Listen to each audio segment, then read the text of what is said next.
In episode 10 of season 2 of And Just Like That, we see familiar themes of love, sorrow, and the messy stuff of modern love drama played out again. When Carrie Bradshaw, Sarah Jessica Parker, and Aidan Shaw, John Corbett, prepare to live together again, it brings up memories of their first gig as roomies in early seasons of Sex and the City. In a year when conversations about who's supposed to do what in what culture once have been prevalent, this episode's low-key feedback on old-school guy vibes serves as a reminder that the fight for being equal and doing your own thing remains even in wealthy circles. The digging into love, identity, and development in And Just Like That comes from the characters' adventures continuing to represent the tangled situations and troubles of everyday love stories. What happened in And Just Like That Season 2 Episode 10? In the premiere, Aidan and Carrie go to Coney Island to check out Steve's new ice cream, cotton candy, and beer stand. He says that after his relationship with Miranda broke down, he came here often since it reminded him of the good old days. While Carrie and Steve are talking, Aidan gets a call from his son Wyatt, who is unhappy with his mom's rules and begs him to return home. However, Aidan has come to New York for 2 days to chill with Carrie, and he politely but firmly declines. Freaking out a bit, Seema, Sarita Chowdhury, spills her feelings for Marvel dude Ravi Gordy during an intimate encounter. Even though he assures her that he feels the same way, she starts to worry about how casually she expressed her feelings. Seema, who has never really said she's been head over heels, appears troubled by this and quickly shares her worries with Carrie.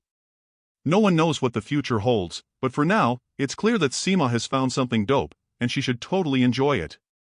Charlotte's regular customers Sam Smith and Jeffrey make cameo visits. Though her squad encouraged her to go back in the workforce at first, they have unintentionally reverted to depending on her only in that capacity. Charlotte and her co-workers go out to eat after she closes a transaction with Sam Smith and Jeffrey. Charlotte is quite inebriated when she comes home to be questioned by her children and Harry about where she has been. When Anthony refuses to play the role of woman during sex, it brings up a generational divide between him and Giuseppe. Miranda excels in her new position and even goes to the United Nations with her employer, much to the chagrin of her other interns. Che's shaky efforts to reconstruct their lives go on. They are offered an opportunity to play in a local club, but they aren't too enthusiastic about it. Personal stuff and seeing their old performances from when they identified as a woman are additional things bugging them. When Che is out with his squad, he often makes jokes about his girlfriend Miranda. Their digs are raw, unwarranted, and unsurprising. Che has no idea that Miranda, Aidan, and Carrie are in the crowd, so with each dig, she is subjected to a new round of agony. After a while, she leaves because she can't handle it any longer. Che happens to notice her, which throws off their usual vibe. When Miranda leaves, they end up running into each other for the first time since breaking up. Che says they were gonna chat when Miranda wants to know why they weren't. In the previous episode, Lisa learns out she is pregnant. As PBS has agreed to turn her documentary into a 10-part series, she is concerned that she is pregnant at the worst possible moment, as she has no clue how she will have a baby and make a TV show at the same time. Charlotte and Herbert reassure her, saying they have faith in her ability to juggle both, but Lisa has her concerns.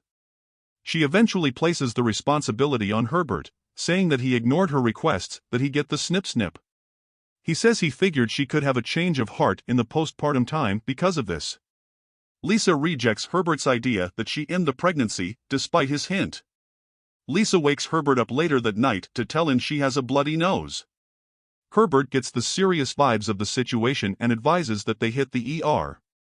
Lisa concurs but adds, it might be too late, implying that she may have lost the baby. Aidan's ex-wife Kathy drops some heavy news at the end. Wyatt had a wreck in Aidan's car. This causes him to rush back home. Sometime later, he calls Carrie and breaks down, sharing that Wyatt hit the sauce, borrowed his car, and tried to drive to his mom's but crashed. And now he's messed up and in the hospital. As Carrie hears Aidan losing it, she knows stuff is about to get real. Even if things with her and Aidan are all good, she gets that his kids are his top priority.